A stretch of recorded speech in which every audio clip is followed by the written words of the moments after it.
My name is Joanna Patton. I was born and raised in Las Vegas, Nevada, to a family of 6. I have 5 brothers and I am the only girl in my family, so I learned how to survive. My family life was rough. My father, he had a very difficult time keeping on a job. My mom was a housewife, and my father was very abusive. So I grew up in a house of a lot of yelling, a lot of abuse. My 2 older brothers received the brunt of the abuse from my father, and so I grew up witnessing a lot of physical and emotional abuse in my household. My father, although he was a Christian when I was small, he walked away from God, and with it our entire family pretty much went downhill from there. My father began to drink again. He was a smoker. He was a cab driver in Las Vegas, and so he started getting involved with the mafia and some things that were not good. So some things happened in our family that brought a lot of shame to us as kids. As a result, my dad began to also use drugs. So drug usage became a part of our life in our households. So we have all of these factors going on, and as a kid, I went from having a somewhat stable family to having everything fall apart. At the age of 10, my oldest brother contracted cancer. He was 12 years old, and he was told he was going to die from bone cancer. So as a child, I'm trying to grasp with where is God in the midst of my now crazy life. And so my entire family ended up getting uprooted, homeless, moving to Arizona to receive treatment from my oldest brother.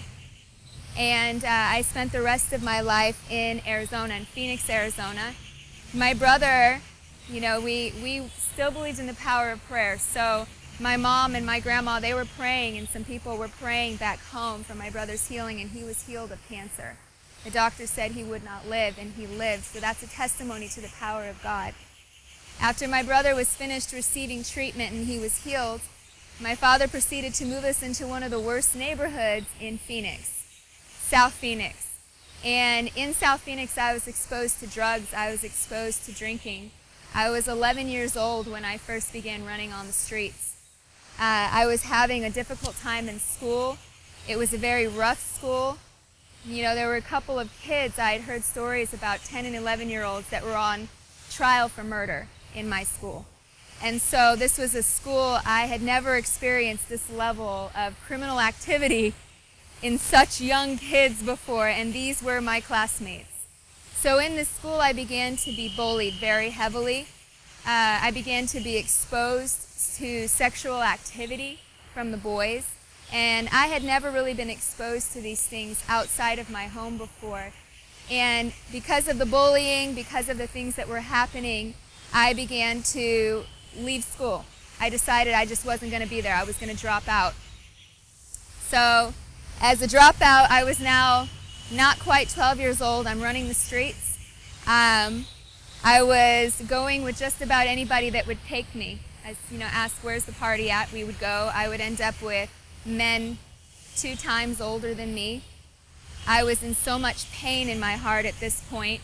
Within a year after moving into this neighborhood, my 2 oldest brothers had been jumped into rival gangs. I was bullied at school, and in the midst of all of this, I'm going, God, I don't know where you are. I don't know if I even believe in you anymore. In this time, my mom and my dad began to be very concerned, as you can imagine, for their young daughter who is now refusing to go to school and running the streets at night. So they, in a desperate attempt, decided they were going to put me under arrest. My mom took me to a juvenile detention center at the age of 12. They put me in handcuffs, and they told me that that was going to be my home, and I was going to become a ward of the state at the age of 12. And I would live there until I was 18, at which point I would be released into the streets, or if I continued in criminal activity, I would be penalized as an adult. And so they showed me a very realistic picture of what my life was going to be if I continued going in this direction. And the police officer looked at me that night and she said, I don't know how to tell you this, honey, but I've never met anybody whose mom loved them more than your mom loves you. And if I were you, I would do what she asks. If you have to cry out to Jesus, do it. And I don't think this police officer was a Christian, but she saw my mom pleading with me, honey, let God help you. Let God change your life. And so that night, I did not stay there. I decided, okay, I'm going to change my direction. I don't know how. I was very rebellious at that point. I had almost completely given up on my faith in God. But I decided I didn't want to live there. So I went home with my mom that night. We had a conversation on the way home, and she laid it out to me that her and my father were not going to continue allowing me in the direction that I was to go. I was their only daughter. And so she told me that my choice was to go back to school, to allow God to help me. I needed to go to church. And I proceeded to tell her I was not going to do any of it, but I was willing to try. Over the course of the next year, God began to break my pride in a lot of ways. I did cry out to God within that year. After having that experience at the prison, I told God, God, I need you to show me who you are. I don't know how to change. I don't know how to go from where I am to where I think I need to be, and I need you to help me. And I was so desperate, it seemed crazy at the age of 12. The biggest sign that I could think of was, God, show me a shooting star. And so I cried out, and at the moment I cried out, a shooting star went across the sky, and I clearly heard the voice of God say, I know the plans I have for you, declares the Lord. God reminded me again that he was the one that had called me, even from a young age. And so I went on a journey from that point forward, going back to school, having to deal with some very difficult things in my life at a young age. I finally decided to fully surrender my life to Jesus at the age of 17. And from that point forward, I had decided, I saw what that life held, and I decided I didn't want it. My older brothers had continued on that path and had been in and out of prison. My father had completely gone off the deep end in drugs. And at the age of 16, me and my mom had actually left. So at the age of 17, I was helping to now raise my 3 youngest brothers because of the situation in our home. So at 17, I was like, Jesus, I'm yours. I don't know what it's going to take for me to follow you, but I'm willing to do whatever you want me to. And from that point forward, I haven't looked back. My 2 oldest brothers are ex-gang members. They were both jumped in at 13 and 14 years old. My oldest brother was jumped in as a Crypt, and my second oldest brother as a Blood. We had a lot of gang activity, gang wars in our house. It was a crazy household to be a part of at times. Today I specifically want to talk about my oldest brother, Joe. So when my brother was about the age of 26 years old, he had a friend in West Phoenix that was a drug dealer. They were hanging out, having some drinks. They did a few lines of coke. And my brother's friend is sitting on the couch, and he turns around and he pulls out a .437 Magnum. And he says to my brother, what would you do if I shot you right now? What would you do? And my brother's telling him, oh, don't play like that, man. You've had a little too much to drink. And he's like, no, I'm serious. And he takes the gun and he puts it to my brother's head. And he says, I'm serious. What would you do if I pulled the trigger? And my brother's like, hey, listen, just put the gun down. He's trying to talk his friend out of shooting him. And before he knows it, his friend pulls the trigger. My brother falls over. He's been shot in the head. He begins to bleed. The friend throws the gun on the floor. His girlfriend comes in the room, and she's screaming, what have you done? What have you done?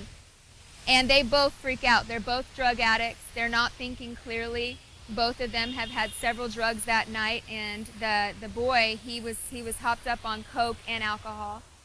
They decided that they were going to drag my brother onto the front lawn and leave him to die because they did not want to get caught for the drug activity that they were involved in.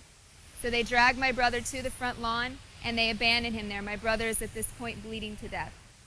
About 2 hours later, a man shows up who's coming to buy cocaine from this friend of my brother's.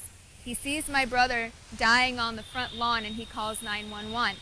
Now, one thing you know about druggies is that they never give their name, their personal information, and not ever would they stay around in a situation like that. This man stayed until the police and the ambulance arrived. He told them he was there to buy drugs, and that's when he found my brother. He gave them his name, his address. All of this was a miracle. My brother was then rushed to the hospital where they worked on him for over 5 hours to remove the bullet that had gone into his head and had blown off the top half of his skull. They nearly lost him. My brother actually ended up surviving, and the doctors, when they looked at my brother, they said he's a miracle. And the doctor proceeds to tell me and my mom, I don't know about you, he said, but I have been a doctor in this hospital for 30-something years, and I've never seen a gang member come in with a bullet wound like he has and come out alive. I don't believe in God, he said, but after seeing your son, I believe. He had said that if the bullet had gone a half of an inch lower, my brother would have been instantly dead. My brother at that point, we know he was still pretty deeply involved in the gang lifestyle. He had been living that life since he was 16, so he wasn't quite ready to give it up yet. But me and my mom looked at my brother that night and we said, Joe, we've been praying for you for the last 3 years. We haven't known where you are, but we are desperate for you to grab a hold of God. He has a plan and a purpose for your life, and it's the only reason you are still alive. And my brother, he says, I know. To this day, my brother is still alive. He bears a scar that runs from the front of his head to the back that is almost 1/4 of an inch deep. They call him bulletproof when he was in prison. He still has not yet surrendered his life to Jesus, but I believe he will. I believe that's just one story of God proving himself even in the midst of what is the darkest situation. My brother should have died that night by all means, but because God is alive and he's real, my brother is still walking on this earth today, because as long as he's still breathing, he still has a chance to say yes to Jesus, and so do you.